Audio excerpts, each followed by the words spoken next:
This is a Fatal 4 podcast.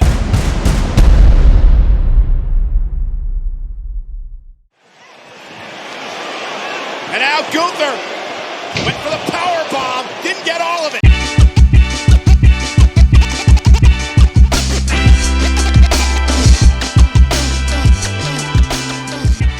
Welcome to Didn't Get All of It, the only show about wrestling talking about Corey Graves this week.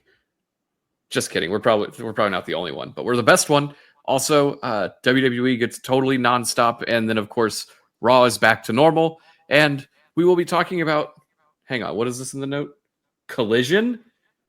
I'm Paul Griffin. Joining me is someone who put Collision Talk in the note for this week. Noah, what are we doing? I actually don't know if we're talking about Collision. I watched Collision, but honestly, I don't remember all that happened on there. Also, the thing I put in the note is like not that consequential. So I don't know. Maybe we're not talking about Collision. We'll get to it. What a mystery for people to stick around for is, are they going to talk about Collision? I don't know. What do you think, Cody? I think that we were doing some talking before the show started about some collisions that blew my mind. Oh, I feel like Paul needs to share them with. Okay, I'll talk about Our that listeners. in a second. Also, Interesting here, story. the B stands for Tiny Puss. It's B-Rob. Yes, I have a tiny puss. Congrats. Are we talking about Collision? Do you know? What a complicated reference. I think so. So, the Collision that I learned about this week was today, actually. I was browsing Reddit, Reddit nostalgia, and someone posted a picture of Trini the Power Ranger, who tragically died in a car accident, in the early 2000s. And the first comment says, "That's crazy that the person that hit her paralyzed like their friend and killed Trini and then married Kevin James." And I said to myself, "Excuse me? The guy from Mallrats?" And then I realized, no, it's the guy from King of Queens. So then I Googled it. And apparently they met on a blind date, which would explain the car accident. And then I searched her name and car accident. And sure enough, Kevin James is married to the person who had the car accident that killed the Power Ranger. There's your fun fact. What a of the wild night. domino effect. I don't think Also- anybody knew this.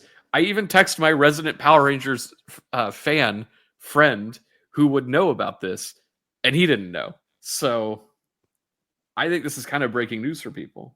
Did you say It's Mallrats 23 years late, but earlier? of course, Kevin Why didn't James. you say Paul Blart Malkoff?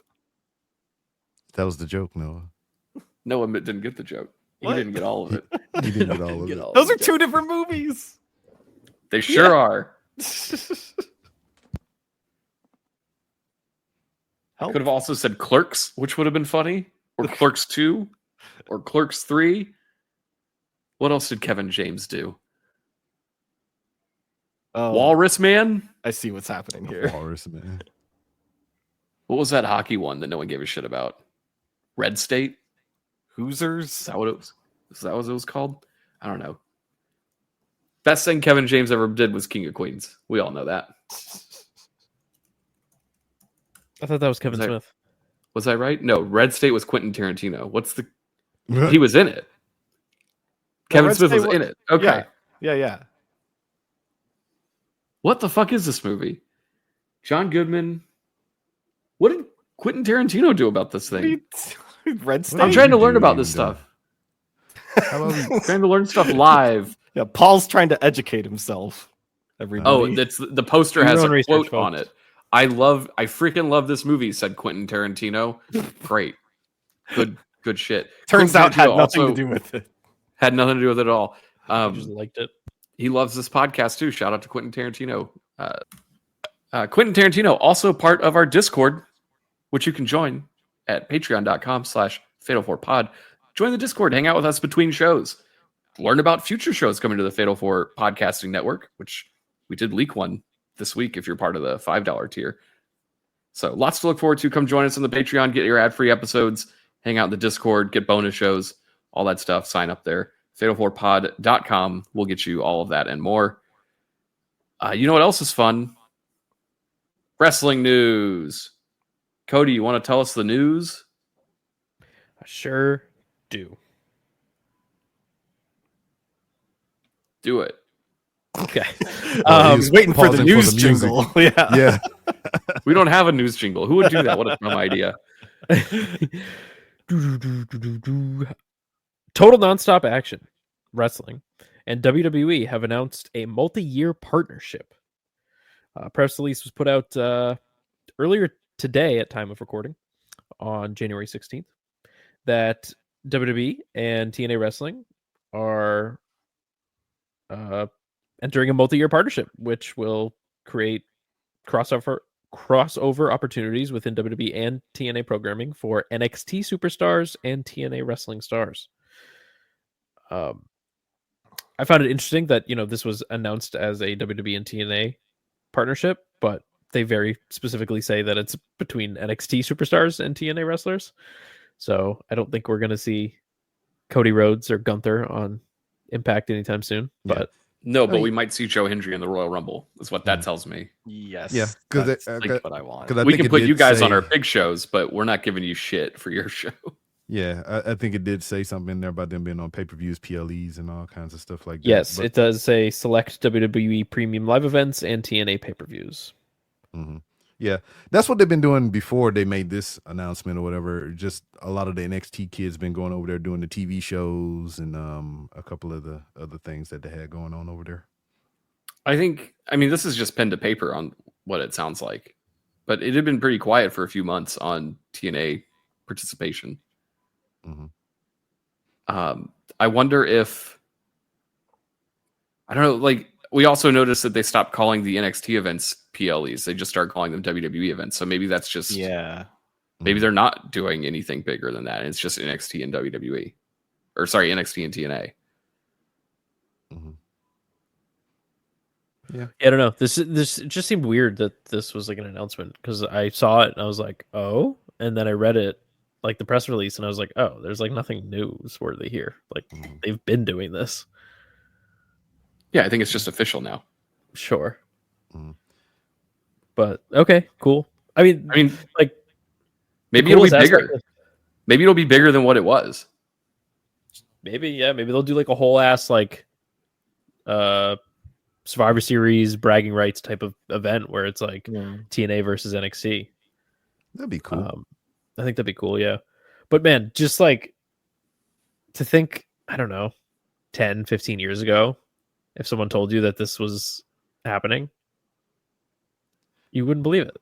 No. Yeah, it also reminds me of the time what I think Kurt Angle was like the GM or some shit like that, and he told, I forgot who it was, he was like, hey, well, you're getting fired, you might be able to go find a job at TNA. And that was like the only crossover they really had at the time. I don't remember that at all. But all this tells me is that Kevin Dolph Owens Ziggler could win said the NXT title again. See, that's the thing that confuses me about this whole partnership thing is like, okay, so they're working together, but they've got wrestlers who were, formerly on one show or the other, and they have to go under a different name. Like, that's weird. Like, if I'm TNA, I would have struck a deal where, like, okay, we're gonna work together. Nick Nemeth can be Dolph Ziggler. Yeah, I don't think that's how this works. Well, and that was another thing too. I mean, they're making fun of it in a way because, like, if you look at, I know you don't. AJ Francis is social media. They have the Simpsons gif of Mo throwing top dollar out, and then AJ Francis being in the bar whenever you turn around. That guy should never appear on an NXT event. Agreed. That guy fucking sucks. Anyway, great transition to say, speaking of fucking sucks. Oh, which one are you transitioning to here? Because I don't agree with that at all. Oh, really? Well, it wasn't about Bad Bunny. Oh, okay. You guys want to talk about Corey Graves? No. Unfortunately, I think we have to this week. Social media is talking about Corey Graves. What do you do now? Yeah. Well, Oh, he deleted the post because I should have screenshotted it. I'm sure it's out there somewhere, but basically, I'll look right now. yeah, please do research. Corey Graves tweet. Well, he was sent to NXT last week and did commentary there. He's no longer on the SmackDown commentary team, and he tweeted his disdain for that, I guess. Hopefully B-Rob can find it, but basically something to the effect of like, imagine working so hard for your dream and then having it taken away from you, and then finding a new dream and excelling at it, and then having that taken away from you, or something like that. I'm very much paraphrasing here, but counterpoint, he didn't excel at it. Why do people not like Corey Graves? I don't understand. I think he's good. Yeah, Why does he stink? Good. Why? Well, I'll just start with, we talked about it 2 weeks ago. He spent a whole match burying both guys in it. Like, the dude makes it about himself most of the time. Which match? It was Gargano against Alex Shelley from SmackDown, a show that I implore you to not watch. Do not watch SmackDown. This show does not deserve anyone's viewing. It's so terrible. But Corey Graves was throwing a little hissy fit and then was like, I have a lot to say on NXT tonight. And then later that day, they pulled his segment. So my theory is that this is a work of some sort. I just can't imagine, like, for who. But what are they working towards? Him coming back in Wrestle. I saw people speculating him versus Pat McAfee at WrestleMania. And again, I ask, who is this for? Yeah. Who could want that? I don't think I need that. I don't either. Well, it's not for you. It's for him. He wants to wrestle. Okay. He's the wrestler. You don't have to do that at WrestleMania. You could do that at, like, your backyard or like Speed. Do it on Speed. Yeah. Just set up the tournament that way. They write the show. Yeah, so that's the thing that happened this week. I thought it was a good opportunity to remind people that Corey Graves stinks. No, he doesn't. It's just so interesting that he's being so vocal about it. Like, I saw some people saying that, like, he was trying to get himself fired by doing that. I don't know. He just asked for his release if he wanted out. Yeah. They have enough commentators. They don't need him. I think it's a work. Last resort effort. It feels kind of worky.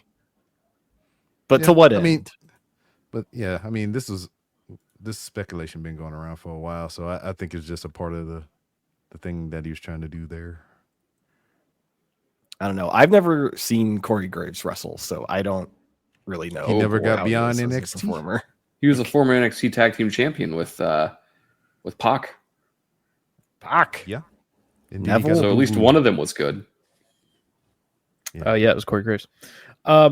So Corey Graves is not a good wrestler. What are we talking about? I don't know. I will be honest though. Like, why the fuck would they choose Joe Tessitore over him though? Like, he's got a point here. Like, because they just paid him a lot of money and he's got football voice, so you might catch like crossover people being like, "Hey, that's the guy who calls football." I don't think that works with commentary so much. At least Corey Graves sounds like he wants to be there. I think it does, only because I accidentally watched some football because I heard Joe Tessitore. And I'm like, hey, that's the Raw guy. Yeah, that's because you watched him the other way. Yeah, but I think it works the same way. Does he make you want to watch football then? No, nothing. Well, shut the fuck up. It don't work that way. I barely want to watch the Super Bowl, but they got commercials. Paul only wants to watch football if Fall Out Boy is telling him to watch it on Saturday nights. No, I don't. But you love singing that song. Yeah, only because I've been waiting all day for a Sunday night. Boy, what a winner she is, huh?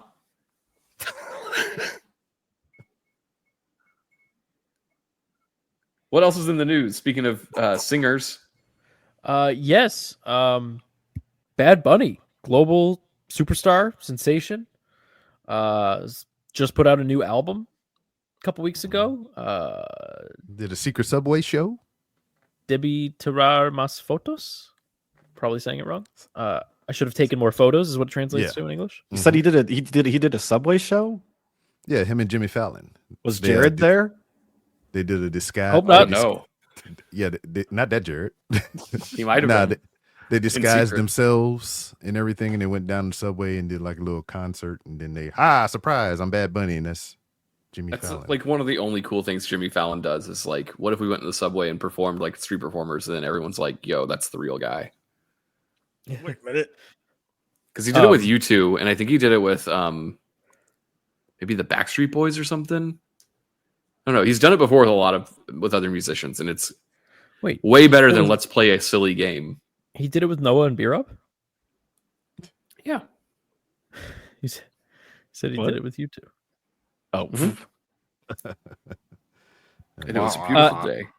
Anyway, so Bad Bunny, yes, put out his album, and so of course the Jimmy Fallon thing and all this other, he's doing a whole press tour.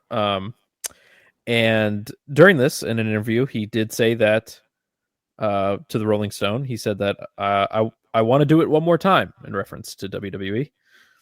He said, quote, "I want to put my life at risk in the ring. I felt like I didn't risk it enough in the ring, and I want to do it. I want to scare my mother. When? I don't know. We stay in contact with people at WWE. We're always paying attention to what's going on. But when I don't know, I hope there's a time where I can really get ready like I did the last few times. And I'd love to take more time to get ready physically." It's interesting that he says that because the last time he was in a match was in a street fight with Damian Priest. I feel like that's pretty fucking ruled. Violent. Yeah. Damian Priest in street fights combo for good things. We'll talk about soon. I like honestly, logistically, I don't know if this works, if it makes sense. He obviously clearly takes it very seriously. And he's doing this whole album rollout right now, and he's about to go on tour. Like, I don't know that he can fit this in right now, but I really would love to see him in the Royal Rumble. And that'd be cool. Be great. I'm going to be completely honest. I think he should win the Royal Rumble. Dumb idea. No, I'm dead ass. Like, I think. Yeah, you are a dead ass. He's the biggest artist in the world right now. This album is huge. Capitalize on it. No. Let him win the Rumble and then beat Gunther. Yes, Bad Bunny versus Gunther at WrestleMania. The Gunther and Damian Priest has been like the feud for the past year over that world title. Like, yeah, so the musician guy who doesn't wrestle should come in there and avenge the wrestler who's there every week. Yes, it's a good thing you don't know how to open Discord on your cell phone because every week the content that comes through from our fans are about how stupid your ideas are, and this is going to be ripe for the Discord. This is a fantastic idea. Bad Bunny wins the Royal Rumble, shocks everyone, goes on to WrestleMania, takes the title off Gunther, and then he goes on tour with the world title, and he's on stage performing with the world title around his waist. It's great. Good business. I mean, he can do that anyway. And then they can have a match. They can have matches on tour, like when they had the ring at the Rolling Loud festival. Yes, remember that? Or hear me out. I'll take your little idea and I'll fix it for you. Okay. In the Royal Rumble, he pins Travis Scott and wins the hardcore title. There you go. And then he can carry that on tour. Does he also win Travis Scott's joint when you do that? I assume he will not let go of that in the match. The hardcore title should just be a belt that is like traded amongst artists. The performers. You mean the 24/7 title was? Nah, yes, but famouser. Yeah, this is exclusively for famous musicians. Bad Bunny held the 24/7 title on SNL. That's true. When he performed. Mm-hmm. Was he a multi-time champion if he wins the hardcore title? I don't remember that. He won the 24/7 title? Yeah, he performed with it on SNL. He held it during like 2 performances. That's wild. Bad Bunny's awesome. Dumb as shit. He's ugly ass belt. Remember how ugly that belt was? See. Anyway, it sounds like Bad Bunny wants to wrestle Penta, which we will talk about after this break. We talk about Raw being normal again.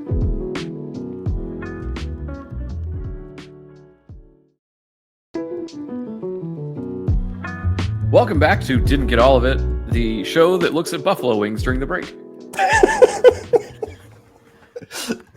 This Google image search, the people holding them are so confused, and I don't know why. It looks like AI. She's missing an arm, by the way. Look at that image. She has What? no arms. Oh, I see what you're talking about. Yeah. Last week, Raw made its Netflix debut, and everyone hated it because of Hulk Hogan and The Undertaker and all the other olds. And this week, there were no olds. There were only news and good stuff. Like the beginning of the show, they kicked it off with CM Punk. He cut a lovely promo calling out John Cena and saying, I will also be in the Royal Rumble. I like that they're setting the table for a Punk Cena program. Yes. And declaring that he's always wanted to win the Royal Rumble and main event WrestleMania, and that at the end of the night, they're going to be playing his music, and then he's going to leave. And then Seth Rollins comes out, which CM Punk was very annoyed by. And Rollins, I forget what all happened here, but he said that it was like the worst match of his life, and he would rather be the worst version of himself than any version of Punk. And then Drew McIntyre comes out, reigniting a small little feud they had last year. And Punk said, fuck all this. I want to fight everybody. And Drew McIntyre was like, actually, I'm talking about Rollins. This guy sucks.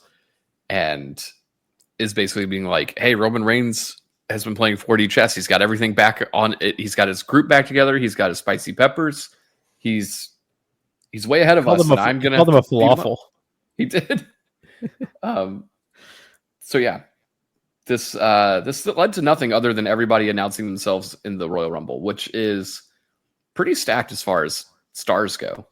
Yeah, I feel like this might be the most stacked Royal Rumble in a long time. I'm also just so excited for this Royal Rumble.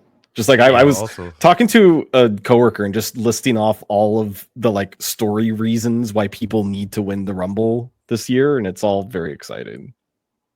Yeah, I would say that this is the first Rumble in, I don't know, at least a decade that I genuinely do not know who's going to win. Yeah, I mean, like, how else are we going to get to Gunther Goldberg? Oh boy, honestly, could be Goldberg. It could be Bad Bunny. It's not going to be Bad Bunny. It could be CM Punk. It could be Roman Reigns. It could be, like, the list goes on. It could be Randy Orton. It could be anybody. And I love. Why would it be Randy Orton? It's exciting. I assume that's when he's coming back. He's been selling that pile driver for 6 months. Yeah, especially if Kevin ends up winning his match with Cody, I could see them like having Orton win the Rumble, and then you think it's going to be Kevin and Orton, and then Cody wins the belt back, and maybe we get a 3-way at Mania, or maybe it's Cody and Orton at Mania. I don't know. There's like a billion things they could do, and I love that. It's great. It's actually exciting. I assume we're still getting to Sammy and Kevin at WrestleMania again. Probably. What? What do you mean, what? Yeah. Okay. Over the Roman stuff. Oh, okay.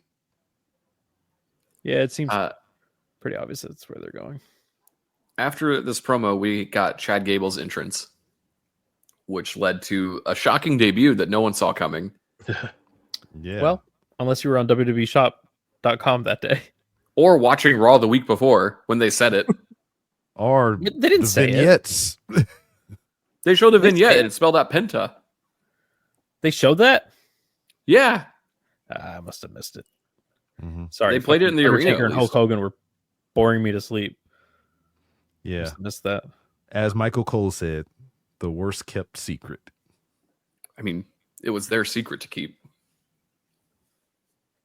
So, how did we feel about this? I think, and I know that people are going to be like, well, you're the WWE guy, so of course you would say that. However, this is the best I've seen Penta presented since Lucha Underground.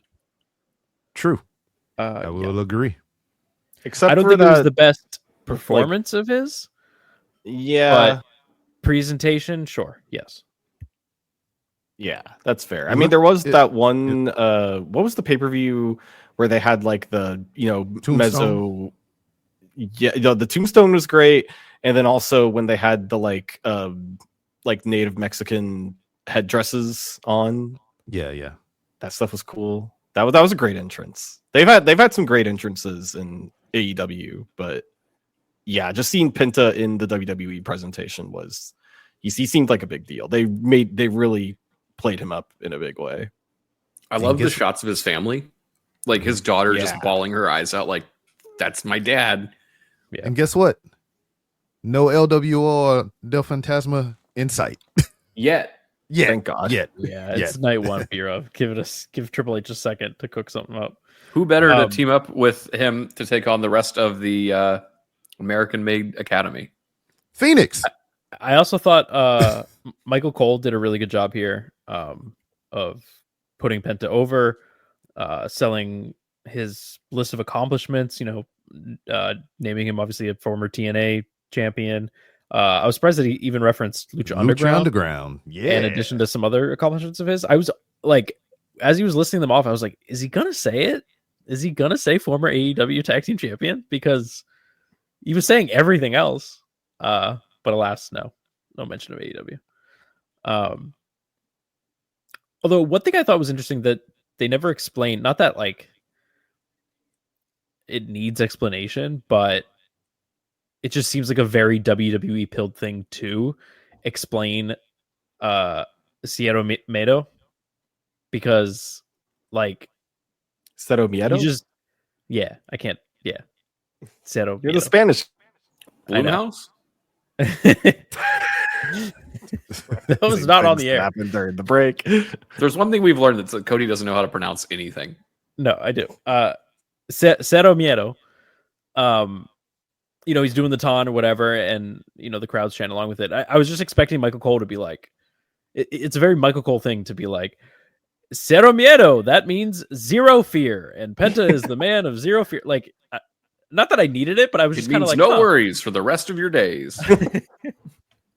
I was just surprised that he didn't. You know what I mean? Yeah. This crowd spoke Spanish. They didn't need it. But the TV audience, I'm talking about. I think the TV audience can pick up on the basics. Sure. Considering half of them are joining like a Chinese app and learning Chinese, they'll probably, if they want to know what Cero Miedo means, they'll go fucking Sierra Mist. Sierra Misto. Title. Show title. They don't got Sierra Mist anymore. They got, what is it now? Starry. Yeah. Did you say Squirt? Squirt. Squirt's a drink. Yeah. No, tell them about Squirt. It's grapefruit flavored. Yeah. They sell it in bottles at the gas station. It's got a Squirt's green lid. Drink. Just ask Paul's wife. Oh. Hey, wow. Anyway, so podcast. The match itself I thought was good, but it definitely suffered from them never having worked together before. I think, especially in the beginning, there was just they were just like half a step behind. Penta did like this weird, awkward like leg drop. Like springboard leg drop thing off like the middle rope. That looked also bad. like before that he tried like kipping up and kind of like didn't quite get all the way up, so he kind of stumbled and then went for the springboard leg drop and like fucked that up. Which people were saying that get all the way up is my favorite podcast. Yeah, I saw some people saying or speculating, I guess, that the AEW ropes are a little tauter. Sure. So perhaps he tried to do that and was like, "Whoop, that doesn't work the same way it did in the other ring." I think there was the guy also was just excited and nervous. Sure, and that's valid. Yeah. There was also a lot of very obvious communication going on. Like Chad Gable very deliberately like talking to Penta and to the ref. But they got past all that and the match really picked up. Chad Gable, I think, took the greatest destroyer of all time. Yeah. Oh my god, yeah, he looked like he died. Good. Like insane sell right on his I love head.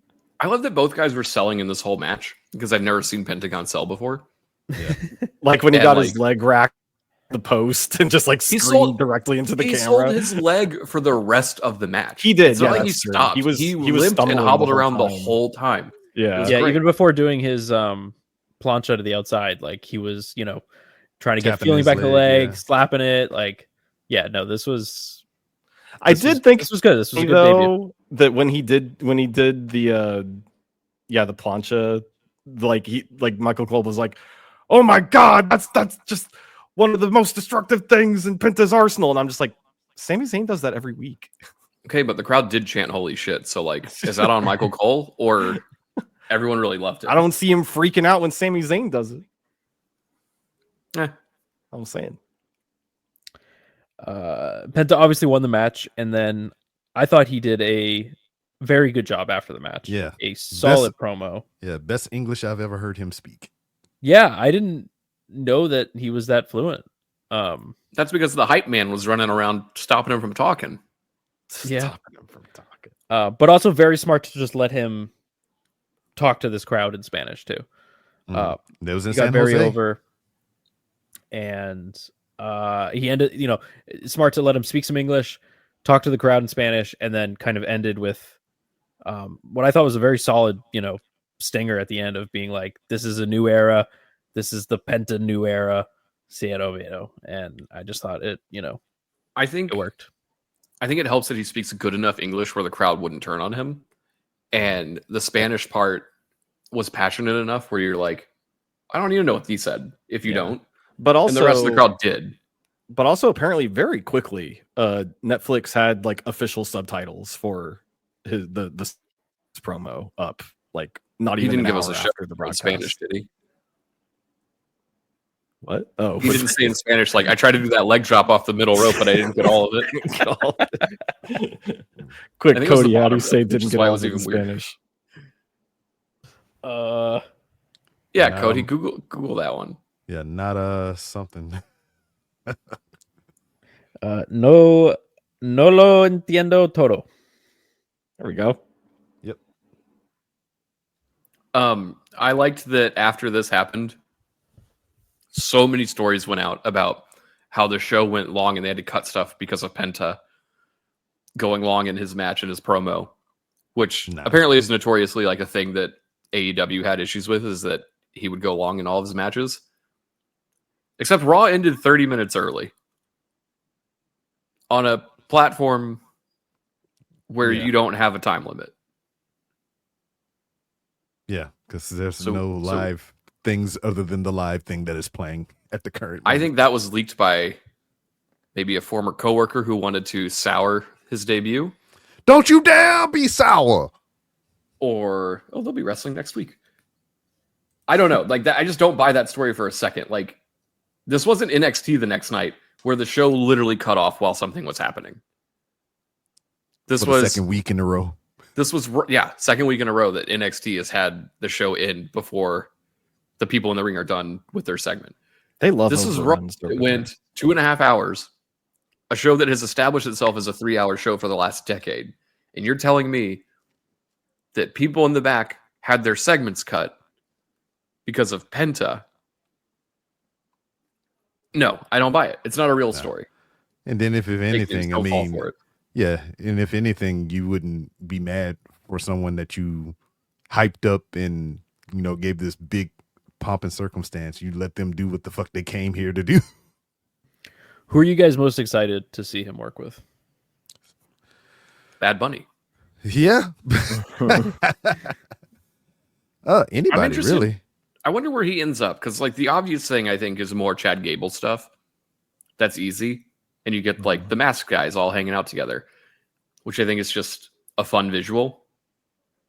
I think a program with Finn Balor would fucking rule. Yeah, that'd be real. Battle of the goddamn sling blades. Yeah. Oh God, yeah. I could just imagine that sequence is just like a fucking kick to the midsection, come off the rope, sling blade, then daggone reversal, sling blade, then fucking Pele kick, goddamn fucking super thrust kick, and they fall out and stupid shit. I need to see him in Gunther. I think that would. I said that. I said that in the Discord because there was an interview with Gunther a while back. I forgot how long ago it was. They asked him, what's the hardest he ever been hit in the ring, and he said Penta was the hardest person that ever hit him in the ring and shit. So I want them to run that back. He's like, this little man hit me, and I was like, what the hell is this? Speaking of little guys hitting people, when he's back from his injury, Ilya Dragunov and Penta. Take all the money. Yeah. I the cool thing about Penta here is that I think you can name anybody on the roster and you're like, yeah. I'd watch that. Yeah. Because he hasn't, except for Ray, I don't think he's worked most of these people. Mm-hmm. Loki, what? Loki? Loki would be a good match too. No, it wouldn't. You know what might actually be the WrestleMania match? Braun Breaker. I was just about to say Penta for the God Intercontinental damn it. Championship. This is the most we ever vibed, Cody. That would fucking rule. And I think, and you give him the title there. That's a huge. I think that'd be a huge spotlight for him. Now, are we under the belief that Things is coming over too? I mean, eventually, but right? not tomorrow. Yeah, not soon, but like, I don't know. It might They'll win the sound tag titles at Mania next year. well, yeah, but like, it may sound stupid, but I kind of wanted them to do like the Undertaker Kane thing with them. There's like this other thing that's coming in. It was like it's fucking with Penta, but nobody know what it is, and it wind up being Phoenix, and they kind of fight with each other.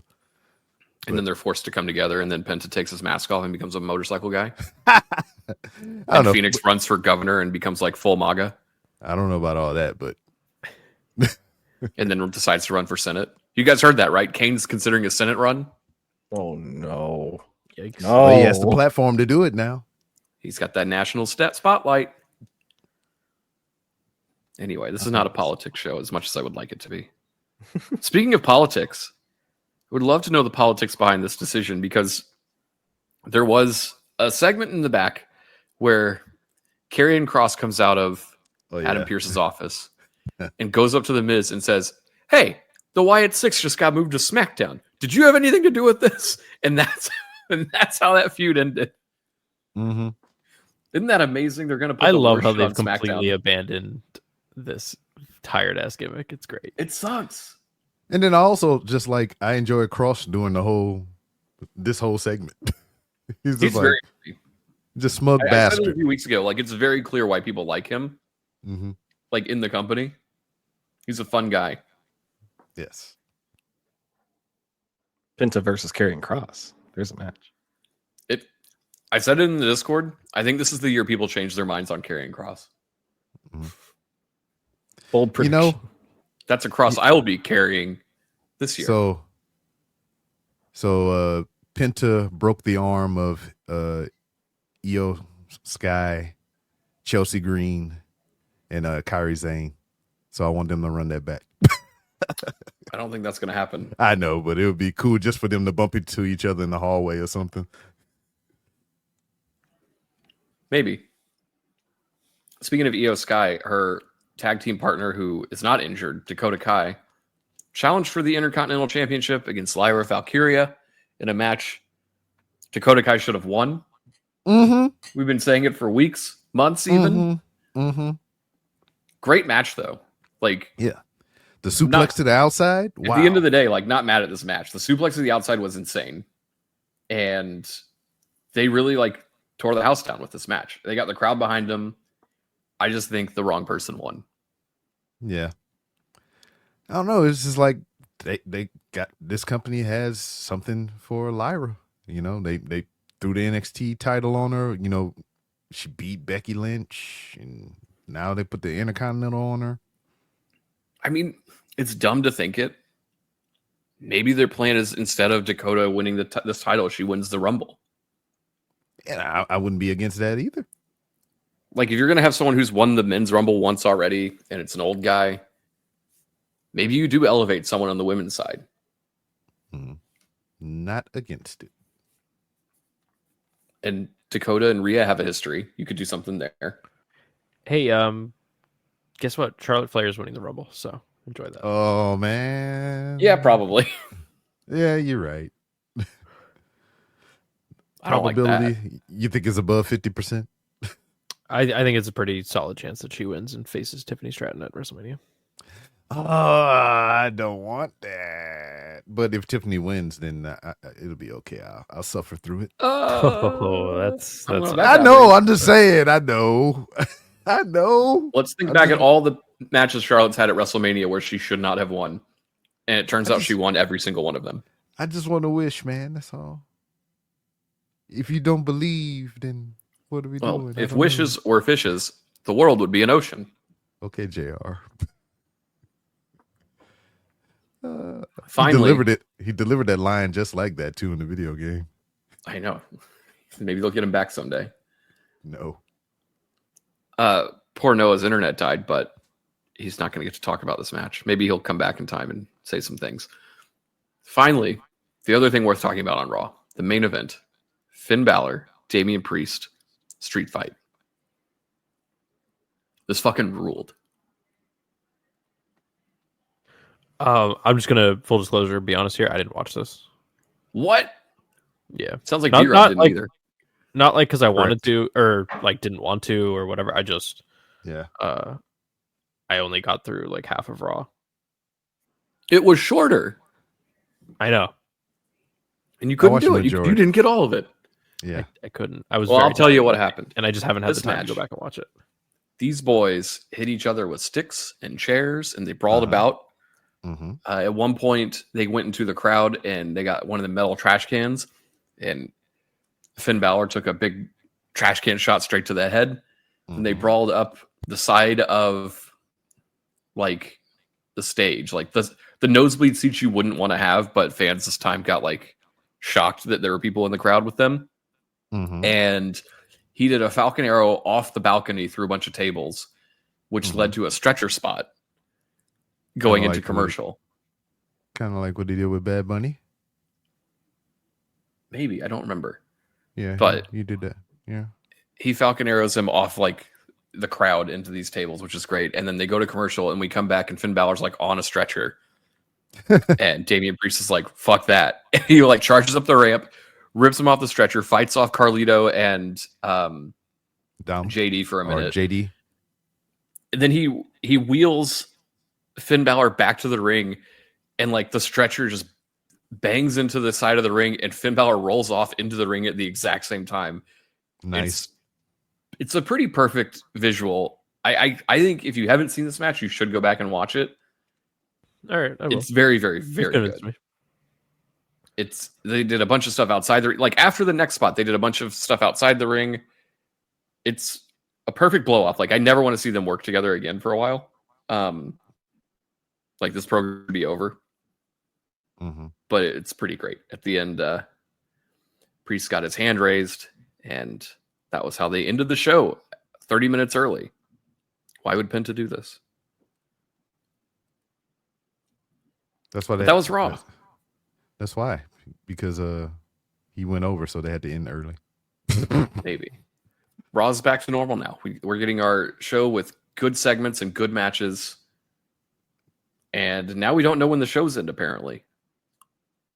Oh. I just watched that spot that you spoke of with the tables.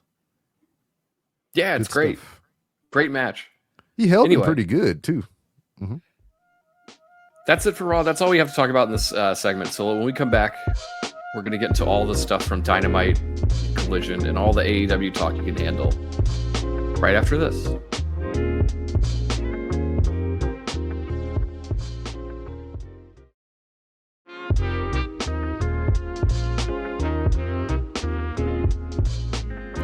And we're back to talk about some all elite wrestling happenings. But before we get to that, Paul, there was something you wanted to say about Dakota Kai's new music?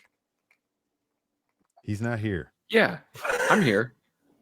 I forgot to mention that before the break. The Dakota got new music, which is like she's absolutely winning this match, and then she didn't win the match. And I'm not sure if I love the music because her old music was so good.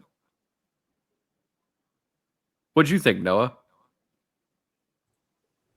I mean, I thought that it was obviously like riffing on Damage Control, you know, kind of like techno-y. I like the lyrics. I like that it has, as you put it during the break, human lyrics.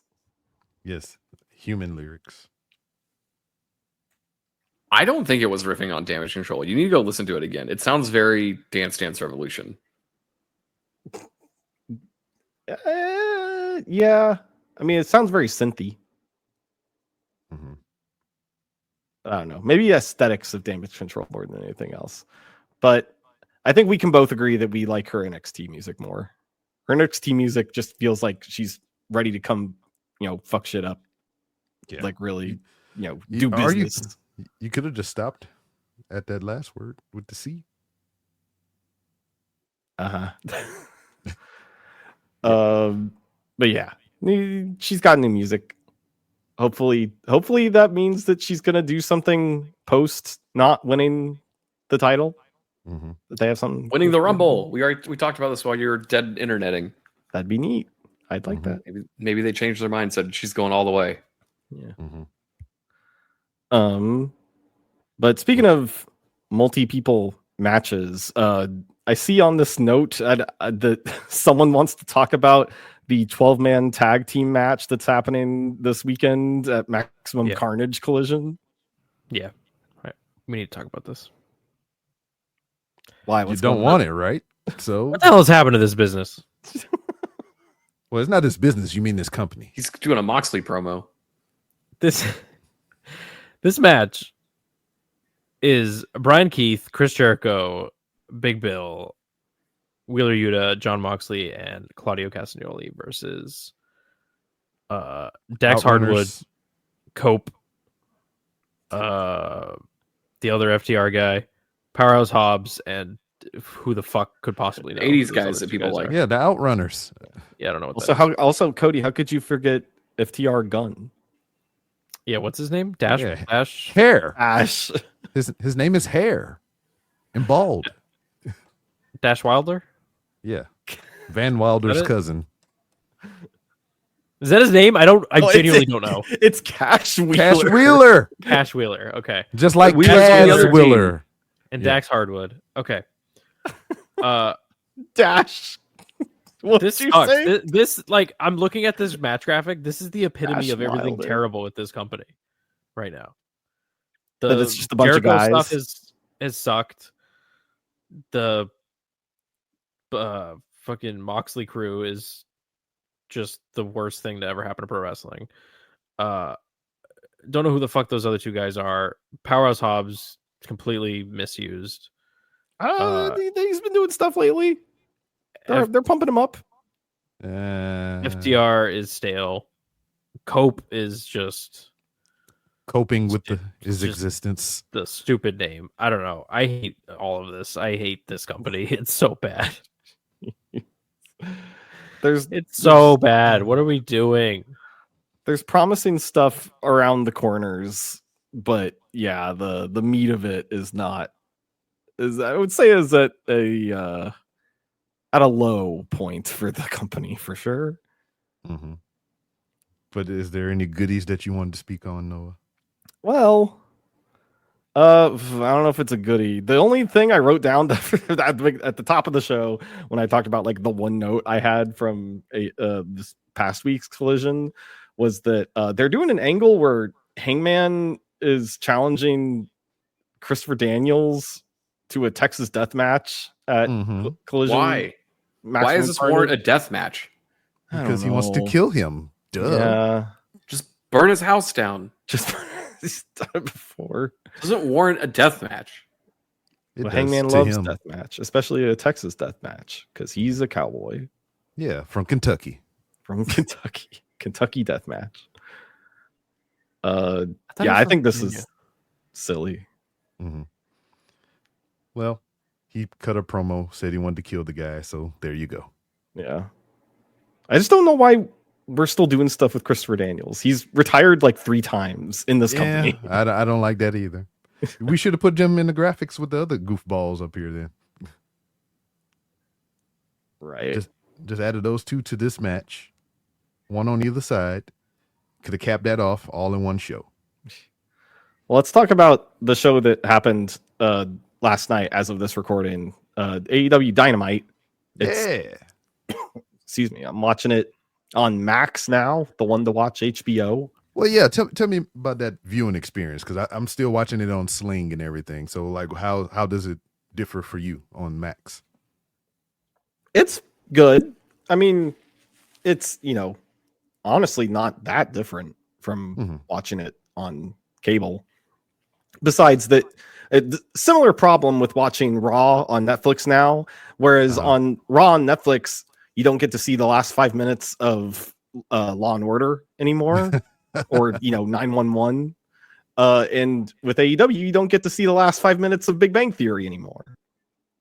Oh, I missed that time. It's like like when you, Sheldon.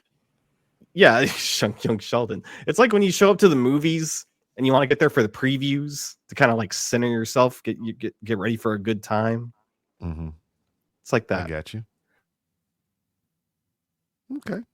Yeah, and you also made another point to where like the differences between the two. So like when Raw is live on Netflix, as soon as you open the app, boom, it's in your face or whatever. But like with Max, it's not like that for AEW. Yeah, like every time, when it's time for Monday Night Raw, I feel like Netflix does a really good job of when you open the app, it's just boom right there on the front page, just like you land directly on it. You just have to hit the go button because the cursor is already over the like go live button on the screen. But with Max, the one to watch HBO, they don't have it on the front page. Like I turned on my app like 5 minutes before the show was supposed to start, and I had to go searching for it. Like literally go into the search bar and type in AEW. Is the Netflix presentation with Raw being front and center there for everybody, or is it just for us because we've watched it before? I don't know. I mean, it was definitely there night one. Yeah, it was like that for night. I mean, that was night one's a big deal, but night two is it? We're putting this here because you watched it last week, or we're putting it here because it's Netflix and we have nothing else on live. I don't know. I think because it's going live. I think they probably had that timed out. Yeah, I think they prioritize the live stuff because like I watched the replay today, and I had to scroll a little bit for it. Yeah. I need to turn it on Tuesday unless Dinner Time Live isn't on anymore. But they used to do the cooking show that I've talked about. Maybe it's off season right now. But I don't remember that being front and center. Anyway. Yeah. But yeah. Dynamite. It was there was cool stuff that happened on this Dynamite, but then there was also frustrating stuff. So like Samoa Joe coming back. Oh no, that's a cool thing that happened. Nah, that's frustrating as fuck. Nah. The first thing that happened, though, I feel like everyone can agree was a cool thing, which was Kenny Omega back in a wrestling ring fighting guys. Specifically, he fought Brian Cage. All right. So mileage may vary for people viewing this match or whatever. It was, I thought it was pretty good. But like the thing that I liked about it is now we have Kenny Omega, the wrestler, in a wrestling capacity in this company, rather than Kenny Omega, the character, the EVP in this company. So I like that a lot. They kind of like stripped Kenny Omega. Yeah, they kind of stripped all that bullshit away, and he's like an actual wrestler on the roster rather than a character on the wrestling roster. And recovering from his diverticulitis is also like decent stakes. For feeling worried about him in the ring. Yeah, well, I mean, feeling like he has to prove himself post diverticulitis operation. Well, this is his second match coming back because he did the match at Wrestle Dynasty where he went balls to the wall with Gabe Kidd and whatnot. And if you haven't seen that match, I would recommend you see it. And amongst us gentlemen here, if you don't have access to it, I do. So I will invite you over to the house to watch. Good match. He showed out. He looked at home because that's where I was used to seeing him before he came to the States in the AEW and whatnot. Seeing Kenny Omega re-debut in Japan in the Tokyo Dome, just looking in some of his best condition ever. It was amazing to see. So if you hadn't watched that prior to this, I would recommend it. But it was an all right match. It's just like, how do we feel about Brian Cage? I mean, I know he's highly forgettable or whatever, but as far as his in-ring performance, from what you all have seen, what do we think?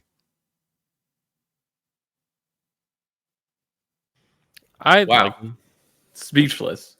Yeah, I know, right? I was like, damn, did everybody internet die? I think he has good presence. I just don't know what you do with him. Yeah, and I think that's a problem with this whole company. They got a lot of good pieces, but if anybody's, I don't even think it's too many. It's just like the mismanagement of all that. Because I mean, don't WWE have twice as many people as AEW do? And they still kind of try to figure it out in some kind of way. But like, you put Brian Cage on the TV and it's like, where the fuck has this guy been? You know what I mean? Regardless, like 8 different stables in the past 2 years. Exactly. You know, name them off. Oh, I don't know if I can do that. He was in All right. the So firm. He was with the Taz group. Mm-hmm.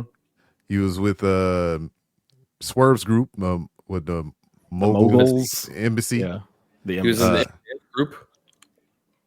He was Was he in the MJF group? No. He was in the Undisputed Kingdom group. Nope, that was the other guy. No. See, you're blending them together. And then he's Wardlow. Remember that guy? Yeah. Wherever he may be, God rest his soul. And he's now with the Don Callis group. So I mean, just about every heel stable he's been some kind of part of and shit. You know. So I don't know. But I mean, I like him. I've had him on my podcast. I've talked to him. But it's just they don't know what to do with him. Yeah, it's just like a flash in the pan. It's just like, oh, big muscly guy. He performs pretty well, and then he loses, then they go away, and you don't see him on TV for a while. Yeah. But I mean, I like seeing Kenny Omega wrestle, so that part of this was good. And I like seeing Brian Cage wrestle. I just wish that AEW would do something with them. But something that AEW is doing, which I'm kind of scratching my head over, is really pushing for a Jeff Jarrett world title scene. Yeah. Him and MJF. Yeah, well, because they started this a couple weeks ago when he, did his I'm announcing that I want a shot at the world title, and I'm going to do that by entering the Casino Gauntlet. And then, that didn't happen. And then MJF showed up last week and was like, I'll help you. Kind of like a deal with the devil situation. Jarrett refused him. And then they had this segment this week where they're beefing. So we're obviously, MJF Jeff Jarrett feud. In 2025. In 2025. Weird times. How did this happen? How did we get here? Especially for both of these guys. Why is Jeff Jarrett doing this now? And how did MJF get to this point? I don't know. This is old hat for MJF anyway, because he come in, do his program, disappear. Come in, do his program, disappear. Come in, do his program, disappear. Him and Hangman, similar characters. But I think now Hangman is showing up more. Isn't MJF going to be in that new Happy Gilmore? Yes. Happy Gilmore 2. Electric Boogaloo. Making movies. Yeah, no, this is weird. It's weird. Mm-hmm. I don't know what to make of it. But also, I don't really have a ton of, experience with 2000s Jeff Jarrett. I have experience with 90s Jeff Jarrett. Watching New Generation, 1994. 2000s Jeff Jarrett is some of the worst. That's what I hear. Ever. But people will gaslight you and tell you that's not true. It is very true. It's so bad. Seek it out. It's all on TNA's YouTube page. From what I understand. I think you should watch it. Watching old episodes of Impact is a trip. It's chaos. It is total nonstop action, but it is so chaotic. Did I watch along with the electric barbed wire match? That sounds fun. Wait, was that the Dudley Boys cage match? Yep. That was so terrible. Yep. Sorry, Team 3D. Who did they face? I forget. It was a LAX, I believe. Oh, right. Remember when they brought in the Nasty Boys? What? It's just let's Noah, you got to do a TNA podcast. you have to ruin your life. I'll stand there and hold your hand, Noah. I'll do it with you. Doing too many podcasts. You're not. You haven't done a fucking video game podcast in 6 years. It's happening. I'm gonna do something. We can't workshop podcast ideas on the show because then people are gonna demand them. Yeah. Anyway, speaking of something that people demanded, no. So Hook and Christian Cage are still doing stuff. Yeah, I did not demand this match. I feel like this has been happening forever, but yeah, the match ended. Hook was in a bad way, but here to make the save was a returning Samoa Joe, which I'm very excited about. I know B-Rob's not. No. As subject by the groaning. But Smojo's great. Sure. At being Sweet Tooth. Yeah, he's good at that too. Where he does body acting and no dialogue because somebody dubs over his voice. Well, yeah, because Will Arnett's a star. So Samoa Joe is not. Thank you, Noah. You proved my point. No. Next. They're both stars. They're equally stars. And he's really good at being Sweet Tooth. Just ask Mike Mitchell of the Doughboys, who is also on that show, which is 80% of why I watch it. All right. But Women's Casino Gauntlet. Women's Casino Gauntlet. B-Rob, tell us about Megan Bain, because I don't know about her. She has the tall. And she's out in the Discord. I was about to say that. Yeah, she's highly touted on our Discord, which you can also be a part of by going to fatal4pod.com. That's FOUR for $3 a month to get you exclusive access to our Discord where you can talk with us all week. I don't think I knew Megan Bain was a wrestler until this week. Like the amount of posts that people share of her, I'm just like, oh, this must be like something these people like. Yeah, the newest Instagram hot. And then she showed up to wrestling, and I'm like, oh, she's been a wrestler? Okay. And they said that she like had been in Stardom for a minute. I'm like, okay. Yeah. So learn something new every day. She was killing it on the indies. Did a little run in GCW. She did make appearances on AEW prior to this. Whenever they did have Dark and Dark Elevation, she busted up her leg pretty good and was out for a while. That's when we started seeing her pop up in our Discord, because you know what they got to do with their off time. Then when she returned, healthy and still fine, she went back over to Japan, did some things over there. Now she's back in the States here. Rumor on the street was prior to that she was signed as well as Camille. They were both signed at the same time, and they had nothing to do with them. They were just on the roster sitting and rotting. And now that they're getting used, here we are. But that was just rumor scuttlebutt. I don't know that to be fact. But now it looks like she's back on the AEW radar, and she is great, and she is tall, and she is fine, and join our Discord. What are her opinions on Batman? Like, does she like, when she talks about him, does she like wear a funny mask and do like a funny voice? Like, when Gotham is in ashes, did you have my permission to die? Does she ever sound like that? Sometimes. You know, she talked about him merely adopting the dark. She was born in it, molded by it. All kinds of stuff like that. Dang, you just had that off the top of the dome, didn't you? Yeah, I love that movie. I hope next year's All In is not in Pittsburgh. Oh. How do you love that movie? I don't understand. How could you love that movie? It's so bad. It's not a bad movie, man. It's horrendous. Well, it's worse than the rest of them, yes. But I still like that movie. It's so bad. I can't call a movie that has Anne Hathaway in a catsuit bad. That's the best part. That is one of the better parts. And then they're like Taya's awesome plan was to like suck this man's jizz to get in close. What? She had sex with that man. She had sex with Bruce Wayne. Oh, Talia. Okay. Yeah. Not AEW Talia. The one Noah likes very much. But anyway, Women's Casino Gauntlet. Megan Bain's great. Yeah. Tony ended up winning she's going to face Mariah at Grand Slam Australia. Yeah, makes all the sense. I think it'll be interesting seeing as how we're still in amnesia Tony mode. Mm-hmm. And it was funny to me because like it did the thing to where most recently Wrestle Kingdom happened, and they have this thing called the New Japan Rambo. It's pretty much like a Royal Rumble style match, to where the winner of it gets a title shot. So I had my pick. I knew who was going to win until the person that actually won joined the match, and I was like, oh, fuck. And this is what happened here. I was like, oh, this one could win. Oh, this one could be cool. Oh, all right. Tony's here. I know who's winning. Willow was really showing out. Yeah. She has really so much was. charisma. I love her. She always does. But like, we knew this already anyway. They had to complete their story with that. So here we are again. Yeah.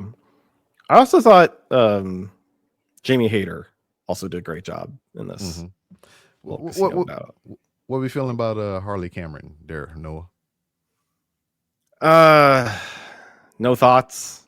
No thoughts? No, I prefer not to think about Harley Cameron. What? She's good, man. Is she? Yeah. I like her, man. Is she? Okay. I'm on this island alone. I thought Noah was going to come with me. Maybe visit. So. God damn it. No, I'm good. I'm good over here. Thank you. Okay. But yeah, that's pretty much. I mean, there was a main event, but it was Death Rider bullshit. Yeah. Moxley versus Powerhouse Hobbs ended in a screwy finish. Blah blah blah. Business as usual. Choked him out. He didn't submit or anything. He just passed out. He succumbed to his injury. Yeah, but it was the bloodline style finish of all of his friends beat him up, and then Moxley finishes the job. So, wah. So again, like the Kenny Omega being there was cool. Samoa Joe coming back. Yep. The women's casino gauntlet was like a really bright spot on this episode, and then the ending reminds you, oh yeah, there's still some problems with this company. Yeah. Right. Also, another bright spot was the potential pairing of Will Ospreay and Kenny Omega. Oh yeah. So that's another thing that might be on the table. Yeah. But that was AEW Dynamite. Nana came back. Saw that. He was gone? I think so. I think for a second.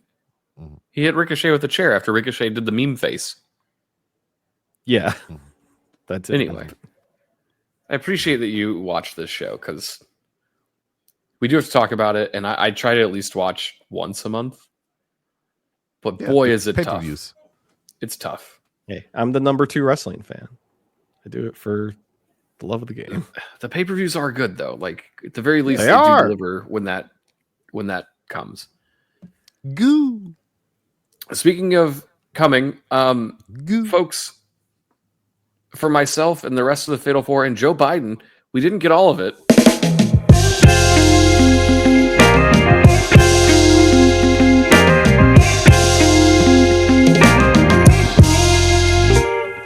But most of us will try again next week. So, head to the Discord, do all the things, keep listening, like and subscribe wherever you get your podcast. Tell people about the show, and we'll see you there next week. Bye. You've been listening to a Fatal 4 podcast. Subscribe today wherever you get your podcasts and visit fatal4pod.com for more episodes, merchandise, and info on the Patreon.